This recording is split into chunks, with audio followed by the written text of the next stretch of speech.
ট্রফিটা জিতলে ট্রফিটা যেন ক্লাবে আসে। আমি মোহনবাগানের কাছে ক্রীড়ামন্ত্রী হিসেবে দুটো অনুরোধ করব। এক, আমি আগামী বছর কন্যাশ্রী কাপে মোহনবাগান টিমকে দেখতে চাই।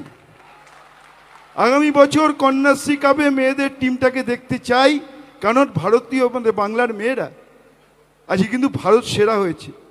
আজকে আমরা ইন্ডিয়ান ওমেন্স লিগে চ্যাম্পিয়ন হয়েছি। হতে পারে বিরোধী দল ইস্টবেঙ্গল হয়েছে, কিন্তু মোহনবাগানকে কন্যাশ্রী কাপ খেলতে হবে, এটা আমার অনুরোধ। আর দ্বিতীয় অনুরোধ, আমি আজকে বলি বাংলার সমর্থক, একটা সময় দুটো টার্ম এই ক্লাবের সঙ্গে যুক্ত ছিলাম অ্যাজ এ ভাইস প্রেসিডেন্ট। অনুরোধ একটাই করব, ট্রফিটা জিতলে ট্রফিটা যেন ক্লাবে আসে, এই অনুরোধ আমি মোহনবাগান ক্লাবের প্রেসিডেন্ট এবং সেক্রেটারির কাছে করলাম। ট্রফি যেন 3 দিন পরে ক্লাবে না আসে, ট্রফি জিতলে ঢাক ঢোল নিয়ে যেন আমরা ক্লাবে নিয়ে আসতে পারি। এই দুটো অনুরোধ আমি মোহনবাগান ক্লাবের কাছে করে আপনাদের সবাইকে আবারও জয় মোহনবাগান, জয় মোহনবাগান।